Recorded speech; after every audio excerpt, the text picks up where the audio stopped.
सबसे बड़ी चीज़ तो ये थी कि जब पिछले बार जब घटना हुई पिछले साल, तो पूरा स्टाफ हमारा, जो चाहे वो 4th क्लास था या हर स्तर के लोग, एक अजीब सी से उनके साथ थी कि आगे क्या करेंगे हम, और एक दूसरे पर विश्वास भी नहीं करते थे कि दूसरा कर्मचारी मेरे बारे में क्या सोच रहा है। उनको था कि पता नहीं मैं बंद हो जाऊंगा। तो एक अजीब सा स्थिति था जो मैंने यहाँ जब ज्वाइन करने के बाद देखा। तो मैंने सबसे पहले काम किया कि इन सबको एक जगह बैठाया, इनसे मैंने बात की, इनसे मैंने काफ़ी डिटेल में बात की और उनको ये कहा मैंने, भाई अगर आपने बदमाशी नहीं की, आपने गलती नहीं की, आपको दिक्कत नहीं होगी, लेकिन बैठने से काम नहीं होगा। आपको इस चीज़ से बाहर निकलने के लिए आपको कोशिश करनी होगी। उस कोशिश में जो बेस्ट आप कर सकते हैं, सहयोग कर सकते हैं डिपार्टमेंट को, वो आप करिए। और उसमें फिर हम लोगों ने ट्रेनिंग का पार्ट भी चलाया, लोगों से 1 to 1 उनसे बात की, मीटिंग की उन लोगों से, इनकी ट्रेनिंग कराई बाहर लेकर के हम लोगों ने, और उनको कहा भी तुम आप उस चीज़ को भूल के आगे बढ़ो, जो चीज़ गलती हमसे हुई उससे सीखो और आगे बढ़ो, उससे घबराओ मत। उससे बाहर निकलने के लिए फिर हम लोगों ने कोशिश की, लोगों से बात किया, लड़कों से बात की, लड़कों को समझाया, उनको कॉन्फिडेंस दिया मैंने कि भाई आप घबराइए मत। लेकिन धीरे धीरे धीरे हमारे लोगों में एक कॉन्फिडेंस आने लगा कि हाँ, अगर हम गलत नहीं है, सही काम करेंगे तो हम आगे भी अच्छा काम करने की कोशिश करेंगे, हमें दिक्कत नहीं होगी। और लड़कों में धीरे धीरे एक तरफ से कॉन्फिडेंस बिल्डिंग का काम शुरुआत मैंने यहाँ से शुरुआत की। मैं देख रहा था स्नातक स्तरीय परीक्षा में आपने रिकॉर्ड समय में रिजल्ट जारी किया, तो इस पे मैं 2-3 बातें समझ रहा था। क्या ये डुएबल था जो पहले नहीं किया जा रहा था? दूसरा, क्या आप किसी तरह के दबाव में थे कि साहब पहले के जो एक्सपीरियंसेस रहे हैं वो बहुत ही ख़राब रहे हैं? और तीसरा जो बड़ा मुद्दा था कि आप किसी तरह का रिस्क नहीं लेना चाहते थे, आप चाहते थे कि साहब कोई सवाल ना उठाए UKSSC पे इस एग्ज़ाम को लेके। देखिए, हमारे गुरु थे, अभी हैं, रिटायर हो गए, IG थे हमारे, LP मिश्रा जी, जिनको हम बहुत आदर्श मानते हैं। पुलिस की शुरुआती नौकरी मुरादाबाद उनके साथ रहा। तो वो एक चीज़ कहा करते थे बार बार कि भाई कोई चीज़ अगर आप रखेंगे पेंडिंग अपने पास तो वो गंधियाएगा, ये शब्द यूज़ करते थे, मतलब सड़ेगा, और जितना रखोगे उतना सड़ेगा, उतनी ही उससे बदबू आएगी और उतने उससे करप्शन के चांसेस बढ़ेंगे। वो ये कहते थे बार बार, जो आपके पास है, जो चीज़ें आप निपटा सकते हैं, उसको तत्काल ख़त्म करिए, उसका परिणाम तक पहुंच जाइए आप। देखिए, जब टोटल एग्ज़ाम आपका कंप्यूटराइज है, मैनुअल कुछ नहीं होना हुआ है, तो वो आप 1 महीने में भी कर सकते हैं, 10 दिन में भी कर सकते हैं, आप चाहे तो उसको 4 महीने ना करें। तो मेरा पहला कोशिश ये था कि जब OMR सीट हमारे पास आ गया, आंसर सीट, तो मैं इमीडिएट उसका स्कैन करूं और उसके बाद उसकी आंसर की सेम डे डालूं, और उस जो ऑब्जेक्शन 5 दिन का टाइम दिया मैंने केवल, अभी भी 5 दिन दे रहा हूं मैं। 5 दिन में जिसको ऑब्जेक्शन करना है वो करें, जिसको क्वेश्चन चैलेंज करना है वो करें, जिसको करना 5 दिन में करेगा, नहीं तो 15 दिन नहीं करेगा। हम अब 5 दिन में चैलेंज करा रहे हैं, उसके बाद उनके चैलेंज को भी हम 3 दिन में उसको रिजॉल्व कर रहे हैं। 10-12 दिन के अंदर रिजल्ट निकालने का सबसे बड़ा फ़ायदा जो हमें, एक तो अनिश्चितता खत्म हो गई आपकी। अगर मैं उस OMR को लेकर रखा रहूँ यहाँ 4 महीने, तो लोगों को शक होगा साहब क्यों रखें आप, OMR में छेड़खानी क्यों नहीं कर सकता मैं। तो जितना रखोगे उतना रिस्क बढ़ेगा, और जितना जल्दी रिजल्ट बाहर करोगे आपकी प्रॉब्लम ख़त्म। तो हमारे यहाँ कहावत है ना, don't see the past but learn from the past. तो इसका मतलब पीछे कुछ ऐसा हुआ था डीले प्रैक्टिसेस में, OMR शीट में, जो आपके सामने था और आप उसको नहीं दोहराना चाहते थे। आप चाहते थे कि साहब कुछ भी हो, यहाँ पर हम रिस्क नहीं ले सकते, हमें 100% प्योरिटी से काम करना है। नहीं, प्योरिटी से काम करने का हमारे प्रेडिसेसर ने भी बिल्कुल काम किया होगा, और कोई नहीं चाहेगा। देखिए, मैं चाहूँ, कोई नहीं चाहेगा कि मेरे समय कोई बदमाशी हो। उनने भी एक अच्छा सिस्टम बनाया होगा, सिस्टम से चले होंगे। अनफॉर्चुनेट है, घटना हो गई, लेकिन उसमें एक अच्छी बात ये थी कि हमारे लोग इन्वॉल्व नहीं थे। लेकिन जिस लापरवाही जरूर थी, मैं इसको मानता हूँ, बहुत बड़ी लापरवाही कमीशन स्तर पर थी पिछले बार, क्योंकि जिस कंपनी ने हमको धोखा दिया 2015-16 में, उसको हम लोगों ने बाहर नहीं किया। वही हमारा काम करता रहा, तो वो हमको धोखा दे गया। तो लापरवाही कह सकते हैं, लेकिन हमारा डायरेक्ट इन्वॉल्वमेंट उसमें नहीं था। लेकिन अभी भी मैं कह रहा हूँ कि जो चीज़ें आपके पास हैं, अभी देखिए 2015-16 की 17-18-20 तक के भी अगर रिजल्ट निकालते रहोगे अभी, तो दिक्कत होगी। हम अभी पिछले कभी ये प्रैक्टिस भी रहा है कि 100 वैकेंसी में हमने 60 निकाल दिए, 40 छोड़ दिए। क्यों छोड़े हम 40? एक साथ 100 निकालिए ना, ख़त्म करिए उसको, फाइल बंद। अब हम ये कर रहे हैं कि जैसे हमारे पास 500 वैकेंसी है, तो 500 का एक साथ रिजल्ट बाहर, और 10-12-15 दिन के भीतर मैं उसको रिजल्ट तैयार करके रिकमेंडेशन कंसर्न डिपार्टमेंट को भेज रहा हूँ। उसके बाद फाइल बंद होगी सर। फाइल तभी खुलेगी कभी कोर्ट चैलेंज करेंगे, अदरवाइज फाइल बंद। मैं उस फाइल को दोबारा नहीं छूऊंगा। जिसका रिजल्ट बाहर चला गया, रिजल्ट मैंने रिकमेंडेशन भेज दी, उस पर फिर कोई चर्चा नहीं होगी और वो फाइल वहीं बंद होगी। अदरवाइज देखिए, अगर मैं उस फाइल को चलाता रहूँगा ना तो उसका कोई अनएंडिंग प्रोसेस है। आज एक लड़का निकालूंगा, कल 2 निकालूंगा, फिर वहाँ भी बदमाशी होती है फिर। तो वो सिस्टम जहाँ जहाँ पर ऐसे तरह के चांसेस थे, ऑलमोस्ट करीब करीब मैं उनको बंद करने की आपने 2 बहुत इंपॉर्टेंट बिंदु बोले। आपने कहा कि यहाँ के लोग इन्वॉल्व नहीं थे, लेकिन घोर लापरवाही थी और लापरवाही के कारण ये हुआ। दूसरा, आपने कहा कि 2015-16 में जो गड़बड़ी हुई थी उसमें जिस एजेंसी को आपको हटाना चाहिए था उसे नहीं हटाया गया। मेरा आपसे एक काउंटर सवाल है, उस एजेंसी ने उसके बाद 50 से ज़्यादा एग्जाम कराए, तो जाहिर है इन्वेस्टिगेशन तो 4-5 में चल रहा है। उसने इतने सारे एग्जाम कराए, इसकी क्या गारंटी है कि वो जो एग्जाम हुए होंगे उसमें गड़बड़ी नहीं होंगी? इसका मतलब ब्लैक शिप आज भी हमारे सिस्टम में बैठे हुए हैं जो तिल तिल हमारे उत्तराखंड को खा रहे होंगे। देखिए, बहुत डिटेल जो इन्वेस्टिगेशन अभी चल रही है हमारी, उसमें पुराने एग्जामों पर ऐसी बात आई नहीं। 15-16 में आई थी, सेम कंपनी थी, बीच में नहीं आई। अब देखिए, संभावनाओं पर तो कभी इनकार नहीं कर सकते, लेकिन हाँ, मेरा ये मानना है जिस आदमी ने जहाँ बदमाशी की वहाँ उसको वहीं पनिश हो जाना चाहिए था। उसको वहीं अगर ब्लैकलिस्ट करते हैं हम लोग, तो हमारी प्रॉब्लम ये आगे नहीं बढ़ती। हम जैसे अभी हमारे यहाँ NSEIT वाला, NSEIT करके है हमारा, स्टॉक एक्सचेंज इंफॉर्मेशन टेक्नोलॉजी वाले हैं, उन्होंने हमारा बंदरों का एग्ज़ाम किया था जिस पर नकल हुई, उसको भी हम अपने यहाँ से हटा रहे हैं। वैसे सेमी गवर्नमेंट है वो, नेशनल स्टॉक एक्सचेंज वाला, हम उसको भी बाहर कर रहे हैं अपने यहाँ से। तो जहाँ पर किसी कंपनी ने थोड़ा सा भी बदमाशी कर लिया तो हमारा तो पूरा सिस्टम फेल हो जाएगा। तो हम उसको भी ब्लैक लिस्ट, मतलब हमारे यहाँ से उसको हम पैनल से उसको हटा रहे हैं। तो मेरा ये मानना था कि जहाँ बदमाशी हुई, जिस कंपनी ने किया, जिस व्यक्ति ने किया, उसके प्रोसेस से बाहर हो जाना चाहिए था, जो हमने नहीं किया। और उसका एक परिणाम बहुत दुखद रहा, जो इतनी भर्तियों में गड़बड़ी हुई और उत्तराखंड के युवाओं के साथ नुकसान हुआ, उत्तराखंड की गवर्नमेंट की छवि खराब हुई, इवन इंडिविजुअल ऑफिसर जो हम रहे, मौजूद रहे, उनको दिक्कत हुई। तो मेरा ये मानना है कि इस तरह से आपके आँख कान का दिन हमेशा खुला रखिए। But being a police officer, कभी कभी आपको लगता है कि यार हम 3-4 एग्जाम्स में इन्वेस्टिगेशन कर रहे हैं और यहाँ तो इतने सारे एग्जाम्स हुए, तो आपके मन में आता है कि इसकी क्या गारंटी है ये एग्ज़ाम बिल्कुल साफ़ सुथरे हुए होंगे, यहाँ पर नकल नहीं होगी, यहाँ पर वो शीट से छेड़छाड़ नहीं होगी? कभी आपको नहीं लगता कि इनको भी कहीं ना कहीं दायरे पर लाना चाहिए? एक बार देख तो ले, कहीं ऐसा तो नहीं कि गलत लोग जो हैं सिस्टम पे बैठे हैं और ईमानदार लोग सड़कों पे धूल फांक रहे हैं? और वो देखिए, कभी बात चर्चाएं होती है, जैसे पुलिस के दरोगाओं पर चर्चा हुई, 15 यूनिवर्सिटी ने किया। IIT रुड़की ने हमारे एग्ज़ाम कराए 2002 में, सब इंस्पेक्टर, वो CBI की इंक्वायरी में चला गया, उसमें DG हटे, एक ADG जेल भी गए। पंतनगर ने किया, वो भी हमारा इंक्वायरी चली, विजिलेंस वाले कर रहे हैं। और संभावनाएं सब कुछ हैं, लेकिन कॉन्क्रीट एविडेंस मिले तभी आगे कुछ बात हो सकती है। अदरवाइज आधी अधूरी ज्ञान से ना जैसे नुकसान होता है, तो उससे फिर दिक्कत बढ़ती है। हम आप अनिश्चितता होगी, एविडेंस मिलेगा नहीं आपको, तो डिटेल में जांच करने के लिए तो खैर को सिस्टम बने, वो अलग बात है। लेकिन मेरा ये मानना है कि जिसने बदमाशी करी उसको वहीं निपोड़िए, वहीं ख़त्म करिए, तब आगे बेहतर। बट सर, मैं आपकी इस बात से सहमत नहीं हूँ कि आज एविडेंस नहीं मिलेंगे। अगर आप चाहें या एजेंसी चाहें तो एविडेंस तो कहीं से भी ढूंढ के ला सकती है, बस शर्त है कि आप डिटरमाइंड होने चाहिए कि नहीं, मुझे उस ब्लैक शिप को हटाना अपने सिस्टम से, मुझे अपना सिस्टम बिल्कुल दुरुस्त करना है, एक ट्रांसपेरेंट सिस्टम मुझे लाना है। देखिए, मैं वही, अभी जो इन्वेस्टिगेशन चल रहा है, SIT कर रही है, हरिद्वार की SIT कर रही है, दोनों पर तफ्तीश कर रहे हैं। इनसे मैं काफ़ी डिटेल में चर्चा करता रहता हूँ, क्योंकि पुलिस वाला रहा हूँ मैं, तो मैं हर आदमी को शक की दिशा से देखता हूँ। तो मैं डिटेल में बात करता हूँ, इसका ये था तो ये क्यों था, ऐसा क्यों नहीं हुआ था, ऐसा क्यों नहीं हुआ। और SIT यहाँ की बहुत अच्छा इन्वेस्टिगेशन कर रही है हमारे 3-4 मुकदमे में। मैंने बल्कि उनसे कहा कि और में चर्चा करो। वो लोग एक लाइन आगे, स्टेप बढ़ के आगे काम भी करते हैं। जो लड़के इसमें शक के दायरे में थे, उनका डिटेल वो निकालते रहते, किस किस से आपके संपर्क में था। अभी पिछले वाले स्नातक स्तरीय एग्ज़ाम में हमको डाउट हुआ 2 आदमी पे, एक जिला पंचायत में JE था और एक लड़का और था।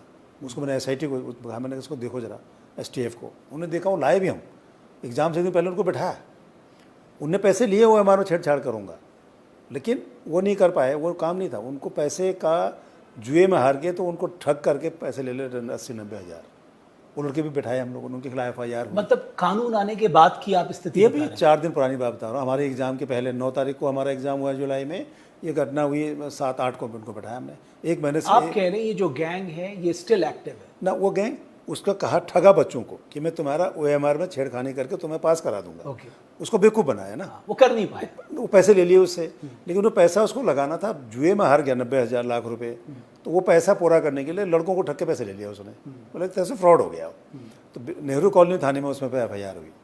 बट क्यों नहीं चीफ मिनिस्टर या आप खुद पब्लिक में आके हमारे लोगों से ये कहते हैं कि साहब आप अपनी मेहनत पे भरोसा करिए, आपको कोई कितना भी प्रलोभन दे, आप ये पैसे के चक्कर में, पहचान के चक्कर में कभी मत पड़िए, आपको सिर्फ आपकी मेहनत आपका ये पद दिला सकती है। मतलब ये लोगों के दिमाग में क्यों नहीं बैठा सकते अभी तक? देखिए, मैं डे 1 से, जिसे मैंने ज्वाइन किया तब से मैं लगातार कह रहा हूँ, मेरी जब भी चर्चा होती मैं सबसे मिलता भी हूँ, बच्चे अपनी परेशानी लेके आते हैं, मैं उनसे मिलता भी ज़रूर हूँ, डायलॉग मैं कभी ख़त्म नहीं करता। और मेरा आप कभी भी देखिए, जो भी मैंने स्टेटमेंट दिया, मैंने कहा भाई देखिए, अपने पर विश्वास करो, आप अपने मेहनत पर विश्वास करो, दूसरे पर भी शॉर्टकट मत जाइए। आप कोई आदमी आपको भर्ती नहीं करा सकता, आपकी मेहनत आपको भर्ती करा सकती। बिल्कुल। आप पैसा लेकर के बाजार में घूमे तो खरीदार बहुत बैठे हैं। अब आपके देखिए, केवल OMR में तुम्हारा छेड़खानी करके तुम्हें भर्ती करा दूंगा, पैसे ले गए ना, उसको लगा दिया जुए में। अब बच्चों के तो दिमाग में आना चाहिए। देखिए, मैं उन बच्चों के साथ मेरी सिंपैथी है जिन्होंने 15-15 लाख दे करके, जिन्होंने एग्ज़ाम नकल करने की कोशिश की, आज वो कुछ जेल में हैं, कुछ डिबार हो गए और भविष्य में भर्ती नहीं हो पाएंगे, उन्हें घर बार बेच के पैसे ले लिया, ख़त्म हो गया ना। तो मत करिए, विश्वास अपने आप पर करिए, हम पर करिए ना। हम आपको विश्वास दिला रहे हैं कि आपके मेहनत के हिसाब से हम आपको परिणाम देंगे। आप शॉर्टकट बिल्कुल मत जाइए। कोई आदमी आपको भर्ती नहीं करा सकता सिवाय आपके मेहनत के, तो मेहनत करो। मैं बार बार हर बच्चों से कहता हूँ, हर बच्चों से कहता हूँ। देखिए, कुछ ऐसा ग्रुप भी है, देखिए अभी एक हमारे यहाँ क्या किया कि 2 कोचिंग सेंटर हैं, स्नातक स्तरीय में उन लोगों ने क्या किया कि 3 बच्चों के नाम रखे और सोशल मीडिया पर डाला कि साहब जगदीश सिंह सन ऑफ कुंदन सिंह के पटवारी एग्जाम में 16 नंबर थे, यहाँ टॉप 5 में कैसे आ गया। और यू इन्वेस्टिगेट, आपने इन्वेस्टिगेट किया, हमने वो गलत किया, निकली गलत सारी। निकली। अब देखिए, इस तरह की चीज़ों को बट वो आपने कहा 2 कोचिंग सेंटर इसमें, हाँ, ये तो आप उनके खिलाफ कड़ी कार्रवाई करें। FIR हो रही है, हमने भेज दिया है, FIR होगी। हम देखिए, मैं बदमाशों को बख्शने के मूड में नहीं हूँ। जो आदमी र्यूमर फैला करके चीज़ों को ख़राब करेंगे, उनको बख्श करने के मूड में नहीं हूँ। लेकिन मैं उनके साथ हमेशा खड़ा हूँ, जो ईमानदारी से अपना काम करें, मेहनत से अपना काम करें, उनके लिए मैं सारे सिस्टम को बढ़िया कर सकता हूँ। ओके, मार्तोलिया साहब, मैं कोचिंग सेंटर के रोल में भी आऊँगा और किस तरह से कोचिंग सेंटर का जाल फैल रहा है उत्तराखंड में मैं देख रहा हूँ, तो उस पर भी मैं आऊँगा। लेकिन मैं देख रहा हूँ कि पेंडेंसी, सपोज 100 पोस्ट के लिए आपको कहा गया कि आप चयनित करिए, 70 को आप ज्वाइन करा दे रहे हैं, 30 या 20 को आप छोड़ दे रहे हैं। ना दिस पेंडेंसी, आपको लगता है कि ये पेंडेंसी को तत्काल खत्म करना चाहिए? बिकॉज अगेन आप एक रूट खोल रहे हैं, वो भागेगा, वो तमाम तरह के हथकंडे अपनाएगा, अल्टीमेटली उसे जॉब चाहिए। आपको लगता है कि इसको बहुत स्पष्टता से हमारी सरकार को देखना चाहिए कि भाई ये स्पष्ट होना चाहिए, अगर 100 तो 100, पेंडेंसी नहीं रहनी चाहिए? सरकार का इसमें डायरेक्ट इन्वॉल्वमेंट नहीं हुआ।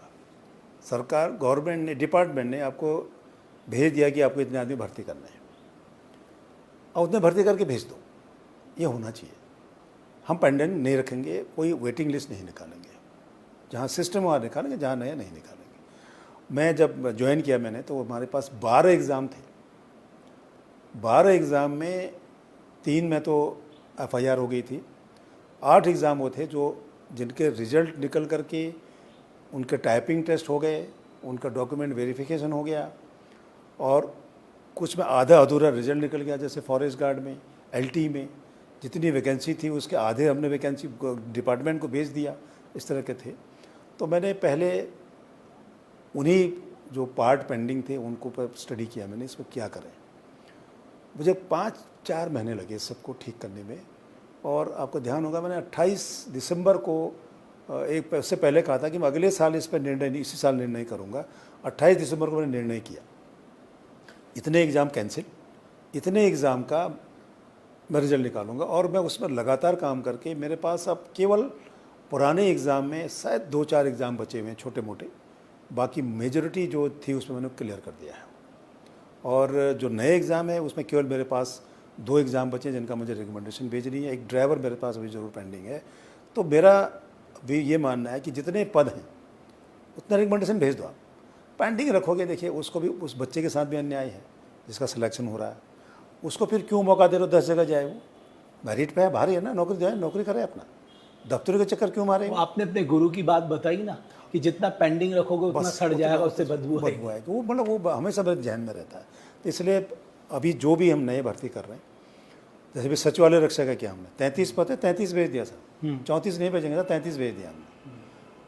कोई ज्वाइन नहीं करता, एफिडेविट देते हैं, जो नेक्स्ट 4 होंगे फिर भेज दूंगा हमें, लेकिन 1 साल के अंदर निपटा के फाइल बंद करे खत्म। आपने सचिवालय रक्षक की बात की, मैं देख रहा था आपने एडमिट कार्ड 25,000 को बांटे, 10,000 के आसपास लोग उस पर अपियर हुए। आपने कहा कि आपने बहुत सारे बदलाव किए, तो अभी भी मुझे एक ट्रस्ट डेफिसिट दिखाई दे रहा, 25,000 एडमिट कार्ड देना, 10,000 लोगों का अपियर होना, तो ये इतना बड़ा गैप क्यों है? रीजंस क्या है इसके? रीजंस मैं बताता हूँ। देखिए, पिछले 2020, 18, 19, 20, 21, 22, 4-5 साल के एग्ज़ाम हैं ये सारे। 5 साल तक, 3 साल तक हम घूमते रहे, कभी FIR हो गई, कभी नकल हो गई। इसमें आधे, अभी भी आप देखिए जो बच्चे हम ज्वाइन करा रहे हैं, इसमें 50% बच्चे ज्वाइन करेंगे, 50% नहीं करेंगे, क्योंकि उनकी नौकरी दूसरी जगह मिल गई, उनको नौकरी कर चुके लड़के। और ओवरऑल देखो आप, पूरे पिछले जब से ये बना है 2013-14 में, कहीं 14 बना था ये, अब एवरेज देखेंगे तो 48% से ऊपर अटेंडेंस कभी नहीं होती। ओके, नॉर्मल प्रैक्टिस है ये। और हमारे रिजल्ट निकालने से पहले पब्लिक सर्विस कमीशन 2 रिजल्ट निकाल चुका था, तो लड़के वहाँ चले गए, पता लगाता है लड़के। अभी जो हमारे यहाँ DV हो रही थी अभी कन्या है कि वो आधे बच्चे इसमें निकले हुए हैं हमारे इसमें स्नातक स्तरीय में, और जब इसका रिजल्ट निकलेगा तो लड़के यहाँ आएंगे, बेटर पोस्ट होगी तो वहाँ वैकेंसी हो गई। तो अटेंडेंस 48 से 50% के बीच ही हमेशा रहा है, और उसका बहुत बड़ा कारण है, देखिए पद 33 पद हैं। अब आप 25,000 अप्लाई किया, 40,000 अप्लाई किया, वो अलग बात होगी, पोस्ट 33 हुई। अब सिंपल मान के चलो, जिनको डिबार किया 18 लोग कोर्ट में गए, उन लोगों ने खर्च करके वकील किया करके वकील गए, परमिशन लेके आए। 18 को बैठना चाहिए ना मेरे हिसाब से, क्योंकि आप कंटेस्ट कर रहे, कोर्ट में लड़ रहे हो, हमको अन्याय किया आपने। केवल 4 बच्चे बैठे, 14 एब्सेंट हो गए और 4 फेल हो गए वो। तो इतना मेहनत करके भी लड़का बैठ नहीं रहा है, खुद कोशिश कर रहा है कि मुझे बैठने दो, कोर्ट कह रही है आप बैठाओ इसको, नहीं आ रहा है वो। तो पद का भी हो सकता है, दूसरी जगह उसका नौकरी भी हो सकती है, ये सब चीज़ें हो सकती हैं। ओके, आपने डिबार्ड स्टूडेंट्स की बात की, मैं देख रहा हूँ कई स्टूडेंट्स को आप डिबार कर रहे हैं, लेकिन कोर्ट से उनको राहत मिल जा रही है, आप ये जानते हुए कि साहब वो गलत है, उसके बाद भी वो एग्ज़ाम में अपियर हो रहे हैं। तो आपको नहीं लगता है कि ये थोड़ा सा आपके विश्वास को कमज़ोर करता है, या आपको लगता है क्वालिटी ऑफ जो इन्वेस्टिगेशन है वो सवालों के घेरे पे? नहीं, उसमें 2 तरह के हैं। एक तो चार्जशीट वाले हैं, कुछ ऐसे हैं जो इन्वेस्टिगेशन में जिनके 164 के बयान हुए, जो विटनेस भी आ रहे हैं उसमें। अभी उसमें हमको कोई नुकसान नहीं हुआ, कोर्ट ने कहा इनको बैठा दिया, हम लोग बैठे एग्ज़ाम दें, कोई दिक्कत नहीं है। फिर उसका रिजल्ट निकालेंगे थोड़ी हम लोग, फिर कोर्ट जाएगा वो रिजल्ट निकालो, तो वो तो प्रोसेस में है। देखिए, कोई किसी को भी लीगल रेमेडी लेने का अधिकार है, वो ले रहा है। हमारा अधिकार है कि हम उनको ठीक से फाइट करें, हम करेंगे। और बदमाशों को बैठने की परमिशन हम आसानी से देंगे नहीं। बट आप कोर्ट को कन्विंस क्यों नहीं कर पा रहे साहब, ये लोग गलत है, नहीं, कैसे उसमें बताएं? जो सही बच्चे हैं उनको कितना नहीं, इससे उसमें केवल तनाव 2 दिन एग्ज़ाम के 2 दिन पहले की बात है। उससे 2 दिन पहले हमारे स्नातक स्तरीय परीक्षा पर भी ग्रहण लगने की कोशिश कराई गई। हम लड़े उसमें पूरी ताकत से, कोर्ट ने कहा बिल्कुल कमीशन ने ठीक किया, हमारे बहुत अच्छे जजमेंट दिया हमारे फेवर में, तो हमारा एग्ज़ाम हो पाया। हम ठीक से लड़ेंगे साहब, कोर्ट में भी हम ठीक फाइट। ओके, फ्यूचरिस्टिक बात करते, ये बताइए अगले महीने से आपके पास काम नहीं होगा, बिकॉज आप UKPSC को सारे एग्जाम्स दे दिए थे, और क्योंकि UKPSC में तो वो कहते हैं ना घर का भेदी लंका ढाई, वो स्थिति थी। तो क्या आप कोशिश करेंगे कि साहब उस समय की परिस्थितियां अलग थी, आज की परिस्थितियां अलग हैं, लिहाजा जो एग्जाम UKSSC के UKPSC को दिए हैं वो वापस UKSSC को दी जाए, वरना तो फिर आपके पास भी कोई काम नहीं रहेगा। देखिए, जो उस टाइम सिचुएशन ऐसी थी, बहुत अच्छा किया गवर्नमेंट दिया, और धीरे धीरे हम अपना कैपेसिटी बिल्डिंग कर रहे हैं, रिजल्ट निकालने, लोगों का कॉन्फिडेंस हमारे कमीशन के ऊपर धीरे धीरे बढ़ाने की कोशिश हो रही है, हम बढ़ाएंगे भी। और देखिए, खाली तो नहीं, मतलब अगर हमको उस बीच कोई काम नहीं हुआ तो अपने इंटरनल सिस्टम को और अच्छा करेंगे हम लोग। आजकल मैं नियम कानून को पढ़ रहा हूँ, डेली हमारे प्रेजेंटेशन होता है कि कैसे चीज़ों को और बढ़िया किया जाए, कहाँ कहाँ हमको समय, उस पर हम काम कर रहे हैं, इंटरनल चीज़ें कर रहे हैं। पहले लिए हमने गवर्नमेंट को एक रिक्वेस्ट भेज दिया है कि हमने अपने पुराने पार्ट पेंडिंग काम करीब करीब हमारे समाप्ति पर है, और हम अपने इस हमारी कैपेसिटी अब इस लायक है कि हम आगे के एग्ज़ाम अच्छा करेंगे, अच्छा किया हमने, आगे भी अच्छा करेंगे। तो वो अमेंडमेंट करके हमारा जो मैंडेट है वो हमको वापस करो, हमने गवर्नमेंट से रिक्वेस्ट किया। मुझे उम्मीद है कि गवर्नमेंट इस पर बहुत जल्दी निर्णय आपने नहीं कहा तो उनके तो घर के अंदर चोरी होगी साहब, हमारे यहाँ तो क्या एजेंसी ने किया नहीं, तो कम नहीं, से अब कम ये- अब आप ये एग्जाम हमें दीजिए। बिकॉज क्या है कि उनकी कैपेसिटी बिल्डिंग, आपकी कैपेसिटी बिल्डिंग, ऑलरेडी उनके पास पहले से एग्जाम है, फिर आपके पास जब आप कह रहे हैं आपकी इंटरनल कैपेसिटी बिल्डिंग आपने बढ़ाई है, तो नेचुरली आपके पास एग्जाम आएंगे। कम से कम टाइमली एग्जाम हो जाए, टाइमली पद भरे जाए, जो वैकेंट पोस्ट है वो भरे जाए, थोड़ा गवर्नेंस में भी रफ्तार आए साहब। अल्टीमेटली तो गवर्नेंस में रफ्तार लाने की बात है जब आपके पास ह्यूमन पावर पूरी हो। नहीं, वो सही कह रहे हैं आप। जब किसी आदमी को ज़्यादा काम दोगे और ज़्यादा प्रेशर होगा तो गलती के चांसेस भी बढ़ जाते हैं। तो हमारा मैंडेट हमको वापस करें, और हम इतना गवर्नमेंट को विश्वास दिला सकते हैं कि हम अपने कमीशन से उसी लड़के को मेहनत का फल देंगे जो मेहनत करेगा। शॉर्टकट नहीं होगा, ये हम कोशिश करेंगे। ओके, भविष्य से जुड़े कुछ सवाल जो एस्पिरेंट्स चाहते हैं मैं आपसे ज़रूर पूछूं। क्या एग्जामिनेशन पैटर्न में भविष्य में कोई बदलाव के आप संकेत देते हैं, कोई विचार आपका चल रहा है? बिल्कुल। देखिए, अभी तक हमारे यहाँ क्या हुआ कि सिंगल लाइनर क्वेश्चन रहे। अब हम ऐसे क्वेश्चन का पैटर्न अभी हमने किया था जहाँ लोगों को 2 घंटा भी कम होगा एग्ज़ाम देने के लिए। 2 घंटे में भी उसको कम पढ़ेंगे। रीजनिंग का सवाल होगा, आपको दिमाग लगाना पड़ेगा। ऐसा नहीं होगा कि साहब एक लाइन पढ़ दिया, साहब उत्तर प्रदेश की राजधानी कहाँ है, टाइप नहीं होगा उस पर पैटर्न पे। दूसरा, हम अपने एक्सपर्ट्स का भी थोड़ा कोशिश कर रहे हैं बेटर हो। फिर 2 स्टेज पे उसका मॉडरेशन हो। पहले एक पैनल पेपर बनाए, उसके ऊपर एक सीनियर लेवल पर फिर उस पर फिर वो उस पर रिव्यू करेगा, देखेगा, उसके ऊपर फिर एक और होगा। उसके कारण क्या होंगे, एक तो क्वालिटी आपकी अच्छी होगी, दूसरा जो क्वेश्चन चैलेंज होते हैं वो कम होंगे, और तीसरी हमारी कोशिश ये है कि रेफरेंस बुक जो है ना वो बुक हो जो वाकई रेफरेंस लायक हो। कोचिंग सेंटर के हैंड बुक नहीं हो, ऐसा भी देखा है मैंने। कोचिंग बुक में जो पढ़ाते हैं उनके हैंड बुक्स का भी रेफरेंस देते हैं, वो नहीं होना चाहिए। क्वालिटी रेफरेंस बुक की भी हो, एक्सपर्ट्स की भी हो, मॉडरेटर की भी हो, जिससे अच्छे बेटर क्वेश्चन हो और चैलेंज कम हो, फिर तो वो ड्रॉप हो। सिलेबस में भी आप बदलाव सिलेबस में भी कोशिश करेंगे। तो इसको हम माने 2 स्टेज एग्जामिनेशन टेस्ट या कॉमन एंट्रेंस टेस्ट के 2 स्टेज में एग्जामिनेशन कराएं विद कॉमन एंट्रेंस? हाँ, वही अभी इसमें हम लोग, हमारी कोशिश ये हम लोग गवर्नमेंट को लिख रहे हैं, हमारे सिस्टम में डाल रहे हैं कि हम 2 टेस्ट कराएंगे। एक तो शुरू में टेस्ट होगा, उसमें कोई बच्चा बैठेगा एग्ज़ाम देगा, वो मतलब प्री कह सकते हैं उसको। लेकिन जैसे प्री तो हर एग्ज़ाम में प्री करना, एक ही टेस्ट होगा, पूरे साल में एक टेस्ट होगा। उसके लिए आप 1 साल उसको मान तक रखें या 2 साल में, वो डिपेंड करेगी गवर्नमेंट पे। जो वहाँ पास होंगे फिर मेन एग्ज़ाम, तो 2 टियर एग्ज़ाम का हमारी कोशिश है। तो पहले एक लेवल पास करे वो, उससे 2 फायदे होंगे। अननेसेसरी क्राउड कम, बेकार भीड़ कम होगी, बेटर सुपरविजन होगा, और एक आदमी बदमाशी करने की कोशिश करेगा, पैसे देने की कोशिश कितनी जगह करोगे आप, तो वहाँ भी कम होगा उसका। दूसरा, नकल अध्यादेश, हमें इसमें काफ़ी सपोर्ट इसका एक रहता है इस नए एक्ट से। हमको आपको लग रहा है इसका खौफ है? खौफ है। खौफ। एक दरोगा भर्ती घोटाले को लेके जो एस्पिरेंट्स के मन में जो सवाल है उनका मैं देख रहा था, उनका ये कहना है कि साहब जो पुलिस कांस्टेबल और दरोगा है उसका एग्ज़ाम सेम लेवल का नहीं हो सकता। ये आपके जहन में है ये बात?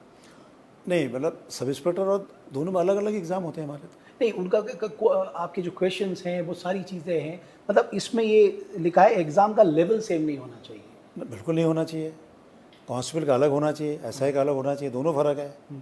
देखिए, एक इंटरमीडिएट है, एक का ग्रेजुएशन है। बिल्कुल। सब इंस्पेक्टर लेंगे तो उसका क्वालिटी होना चाहिए, हायर होना चाहिए, हमेशा होना चाहिए। एक 12th स्टैंडर्ड पाएंगे हम लोग, कांस्टेबल थोड़ा नीचे रखेंगे, होना चाहिए। देखिए, अगर आप अच्छा करना चाहें ना पर कमीशनों को, तो सबसे बड़ी चीज़ है, देखिए इतना पैसा क्यों खर्च कर रहे हैं हम? बिल्कुल। क्वालिटी आए भर्ती होकर के, और उस पर अगर हम अच्छा नहीं करेंगे, सिंपल सा क्वेश्चन लेकर चलेंगे, तो हमारा आगे जहाँ वो एग्ज़ाम देने जाएगा ना, जहाँ आप कह रहे हैं इनका लेवल में बदल? बिल्कुल मैं करूँगा इसको। आप करेंगे? बिल्कुल करेंगे। सेम लेवल नहीं? बिल्कुल सेम लेवल। ओके।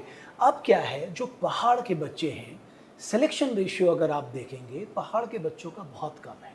ये एक बड़ा चिंता का विषय साहब, जिसका आप जानते हैं कि सबसे मेहनती बच्चे, जो कम सुविधाओं में पले बड़े बच्चे होते हैं, वो कहते हैं ना संविधान हमें इक्वल अपॉर्चुनिटी और पब्लिक सर्विसेज देता है, तो ये कैसे होगा कि उनको भी मौका मिले? देखिए, जो प्लान की बात बार बार करते हैं, बार बार होता है कि साहब 332 लोग रोज़ भाग रहे हैं, ये उससे भी जुड़ा हुआ है। देखिए, पॉजिटिव साइड में सोचें, अगर बच्चे नीचे आके पढ़ रहे हैं, कोचिंग कर रहे हैं, वो बेटर फ्यूचर के लिए तो कर रहे हैं। कुछ ऐसे बच्चे भी हैं जो बेचारे नहीं कर सकते, गरीब लोग हैं जिनके पास ऐसा नहीं है, तो वहीं पढ़ रहा है, ग्रेजुएशन कर रहा है, जो भी कर रहा है वहीं पर कर रहा है, लेकिन उनकी फैसिलिटीज उसको नहीं मिलती। ये बात सही जो आपने कहा कि हमें उसके बारे में सोचना चाहिए कि उन बच्चों के साथ क्या करें। मेरा ये मानना है कि जो स्किल्स डेवलपमेंट की बात होती है, किसी का सेंटर देहरादून होता है, गवर्नमेंट की होती है कहीं, अब पहाड़ों में खोलिए ना उसको। मैं एक और कोशिश कर रहा हूँ बट जी, अगर मैं सफल हो गया तो मैं हर डिस्ट्रिक्ट हेडक्वार्टर पे हम एक लाइब्रेरी की कोशिश कर रहे हैं, जो हमारा अपना एक ग्रुप है, अच्छे बुक्स उस लाइब्रेरी में रखें और बच्चे उसको पढ़ें। अभी तो कुछ नहीं पढ़ रहे हैं हम लोग। उत्तराखंड का इतिहास आजकल 100 आदमी लिख दिया है, तो उसको पढ़ रहे हैं, उससे नहीं होगा। आप अच्छे बुक्स पे जाइए। तो मेरी कोशिश, जैसे गजेटियर है हमारे, हिंदी अनुवाद आ गया उसका, उसको रखें।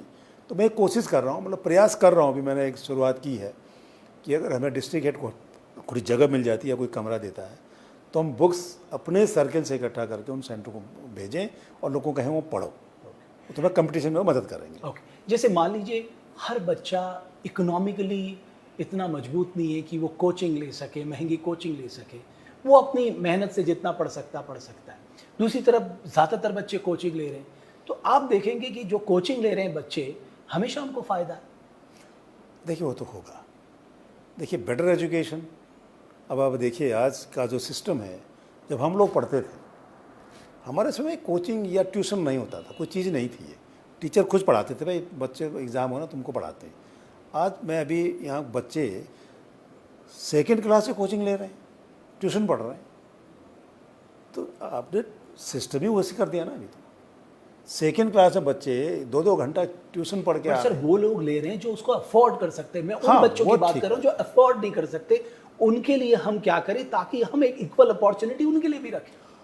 देखिए, फिर वही एजुकेशन सिस्टम की बात आती है। एजुकेशन का लेवल क्या है हमारा, उस पर आती है। हमारे टीचर्स पे बात आती है, हमारे गवर्नमेंट टीचर्स कैसा कर रहे हैं, हमारे गवर्नमेंट टीचर्स कितना इंटरेस्ट ले रहे हैं, कितने टीचर हमारे अभी एक असेंबली क्वेश्चन हुआ था, हमारे लोग बिहार में काम कर रहे हैं, दिल्ली में काम कर रहे हैं, टीचर हैं हमारे। अभी असेंबली क्वेश्चन का जवाब था आपके 10-12 टीचर, शायद वो वापस हो गए हैं। बिहार में काम कर रहे हैं, क्यों कर रहे हैं? हमको कौन पढ़ाएगा? अभी ये हमारे असेंबली में कोई क्वेश्चन था, उसका जवाब आया। मैं आपको एक एग्जांपल दे रहा हूँ, कपकोट में एक आदर्श प्राइमरी स्कूल है, जहाँ बच्चे की एडमिशन की मारामारी। सर वो देवभूमि डायलॉग ने उस पूरे प्रोग्राम को दिखाया, वो भी स्कूल है, ऐसे कई स्कूल से, ऐसे स्कूल, बट वो टीचर के पर्सनल इंटरेस्ट से भी। वही मैं कह रहा हूँ, है तो गवर्नमेंट टीचर ना। बिल्कुल। तो दूसरा टीचर को क्यों नहीं मोटिवेट कर सकते? दूसरा टीचर ऐसा क्यों नहीं कर सकता? क्यों उसको हम रोज़ तुम यहाँ हड़ताल करने के लिए अलाउ करते हैं, जाकर परेड ग्राउंड में हायर करो, पढ़ाई ना आप। उसका असेसमेंट भी देखिए, हर अफसर का साल भर में एक ACR लिखता है, इसने क्या क्या किया। आपके यहाँ 60% रिजल्ट आया, 50% बच्चे फेल हो गए, 50% कम नंबर आए, आपके HR में लिखे ना, आप आपको प्रिंसिपल नहीं बनने की ज़िंदगी में। क्यों नहीं करते आप? ऑडिट करिए काम का, एजुकेशन का ऑडिट करना पड़ेगा। जो हमारे टीचर हैं उनके काम का ऑडिट करो, उनको मोटिवेट करो, ये पढ़ाएं, बच्चों में दिलचस्पी रखें, तो वो तभी होगा। मुझे लगता है किसी भी गवर्नमेंट का जो सबसे बड़ा योगदान हो सकता है वो हो सकता है आप अपने बच्चों को वेल क्वालिफाइड क्वालिटी एजुकेशन दीजिए, यही हो सकता है।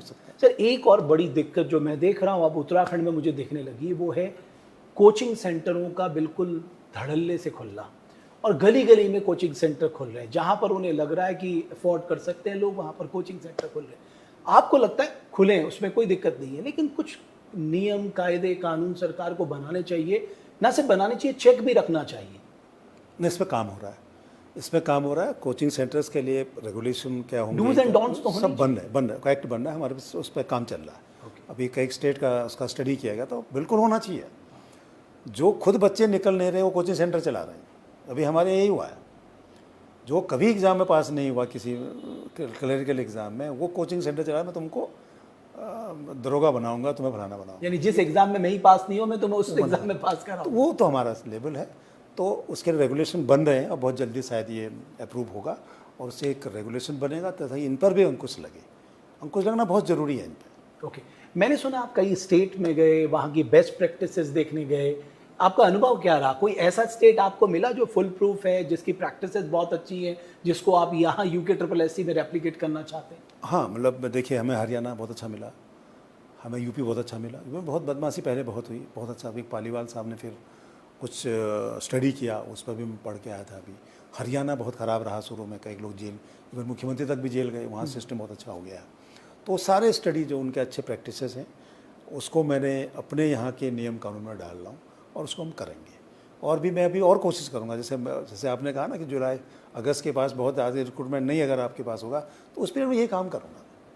और जो अच्छी प्रैक्टिसेस हैं उसको फिर एक और मेरा और प्लान है, अगस्त लास्ट वीक में मैं एक सेमिनार कर रहा हूँ 3 या 4 दिन का, जिसमें मैं प्रेस के लोगों को एक दिन पूरा सेशन उनके साथ, इवन स्टूडेंट जो तैयारी कर रहे हैं, प्लस जो बेरोज़गार संघ हैं उनका सेशन, फिर एक दिन एक्सपर्ट्स का, एक दिन जो हमारे को रिटायर्ड ऑफिसर्स रहे हों डिफरेंट कमीशनों में उनका, और एक वो गवर्नमेंट सर्वेंट, गवर्नमेंट डिपार्टमेंट जहाँ मैं भर्ती करके भेजता हूँ, वो क्या चाहते हैं हमसे, किस तरह का, जो लड़के आपके पास गए वो किस तरह के आए और हमसे आगे क्या चाहते हैं कि इनका और बेटर हो उनके। और इवन जो ग्राम पंचायत सेक्रेटरी होता है आपका, जो आजकल ग्राम प्रधानों के साथ काम करते हैं, हर ब्लॉक से 2-2 प्रतिनिधि, एक बीडीसी मेंबर, एक जिला पंचायत मेंबर, उनका सेमिनार। तो मेरा 3-4 दिन का एक प्रोग्राम मंथन करके मैं बना रहा हूँ इसको। तो सबसे बात करूँगा कि भाई क्या हो रहा है फील्ड में, तो उसका एक मंथन करके, तो जो अच्छी चीज़ें निकलेंगी उसको फिर मैं उसको अडॉप्ट करूँगा। उसे आप अडॉप्ट करेंगे।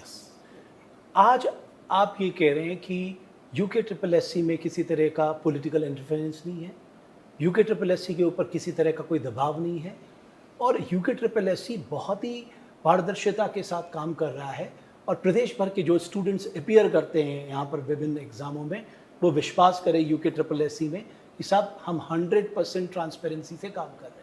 बिल्कुल, मैं बिल्कुल एक दावे से कह सकता हूँ, मतलब मैं बिल्कुल दावे से कह सकता हूँ कि ट्रिपल एस सी किसी प्रेशर में काम नहीं करेगी, कभी नहीं, चाहे किसी लेवल पर हो। और मेरा कोशिश एक ही होगा कि जो बेस्ट बच्चे हैं, जो पढ़ रहे हैं, मेहनत कर रहे हैं, और बेस्ट बच्चे चुन करके डिपार्टमेंट में जाएं, जिससे वो बढ़िया काम करें। देखिए, जो आदमी भर्ती करोगे 60 साल तक आपका नौकरी करेगा, अगर वो अच्छा लड़का जाएगा तो वो डिलीवरी अच्छा देगा, पब्लिक के बीच में अच्छा काम करेगा, और हमारा भी इमेज को ठीक करेगा।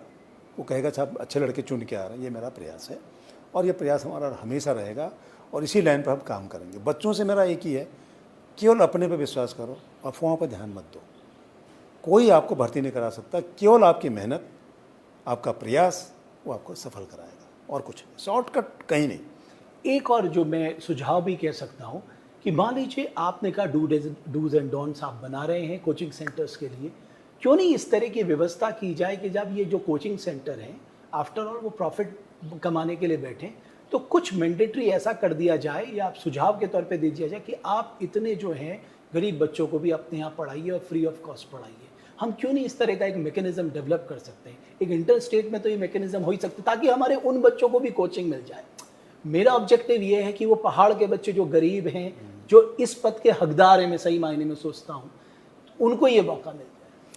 अब इसके बारे में बहुत फोर्स नहीं किया जा सकता, लेकिन कोचिंग सेंटर को खुश सोचना चाहिए, करें, आगे आए ना, वो आगे बढ़ो, आप करो कि मैं बच्चों को पढ़ाऊँगा, मैं EWS को पढ़ाऊँगा, मैं BPL को पढ़ाऊँगा, पढ़ाइए ना 10 बच्चों को, क्या दिक्कत है?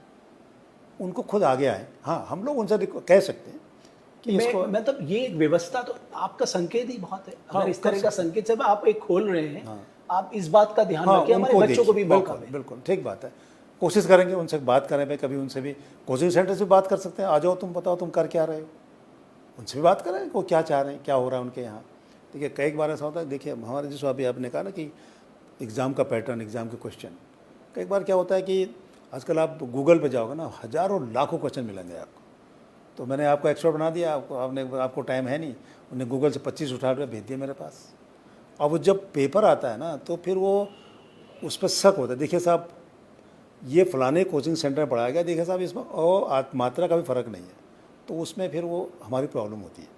तो इसलिए हम लोग एक्सपर्ट वो रखें जो नेट के भरोसे जिंदा न रहे। ऑब्वियसली आपको सोर्स तो दिखाना होगा कि वो सोर्स क्या है, कहाँ से आपने वो इंफॉर्मेशन। वही कोशिश हमारी है। मार्तोलिया साहब बहुत धन्यवाद। बहुत धन्यवाद। आपका आगे का कार्यकाल भी बहुत अच्छा रहे और मैं चाहता हूं कि यूके ट्रिपल एस अपनी साख मजबूत करे और हमारे युवाओं का जो ट्रस्ट है उस पर पूरी तरह से बना रहे। बिल्कुल हमारा वही प्रयास है और मैं सभी से कहता हूँ जो आपको कोई तकलीफ है, कोई शक कहीं, जैसे यही कोचिंग सेंटर वाला जो इसमें एफआईआर की नौबत आ गई, ये हमारे कमीशन आते, हमें बताते कि साहब हमें ये संशय है, आप क्लियर करो, हम करते, खत्म हो जाती बात।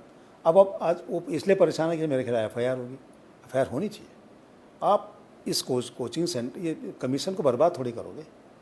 मैं इसको अच्छा करने की कोशिश कर रहा हूँ, आप अफवाह फैला के इसको ख़राब कर रहे हो। आप आकर के बात करो। तो मैं, कोई बच्चा अगर मिलने आता है मुझसे तो मैं किससे मना नहीं करता। आप आइए, अपनी बात बताइए, हो सकता है कोई बढ़िया सुझाव दिया जाए मुझे, वो जो मेरे लिए बेनिफिशियरी हो, मेरे लिए फ़ायदेमंद हो।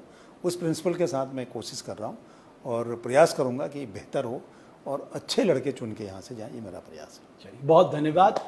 तो यूके ट्रिपल एससी के चेयरमैन मेरे साथ मौजूद थे। मैंने काफ़ी सारे सवाल उनसे भविष्य को लेकर भी पूछे हैं, लेकिन अभी उनके लिए चुनौती है यूके ट्रिपल एससी की साख को मजबूत करना, इसका जो पूरा इंटरनल सिस्टम है उसे स्ट्रेंथन करना, 100% ट्रांसपेरेंसी लाना और जो एग्जाम यूके पीएससी को चले गए वापस यूके ट्रिपल एससी में लाके उन्हें 100% ट्रांसपेरेंसी कराना। बहुत बहुत धन्यवाद आप सभी का। बस इस बात के साथ मैं भी कहना चाहूंगा, हम सबको सिर्फ अपने पे विश्वास करना चाहिए, क्योंकि ये बहुत दिनों तक नहीं चलता। जो गलत आप करते हैं वो आज नहीं कल नहीं, एक ना एक दिन आपके सामने आ जाता। लिहाजा सिर्फ और सिर्फ जो हमारे युवा साथी हैं वो अपनी मेहनत पर विश्वास रखें। बहुत बहुत धन्यवाद हमारे इस खास इंटरव्यू को देखने के लिए।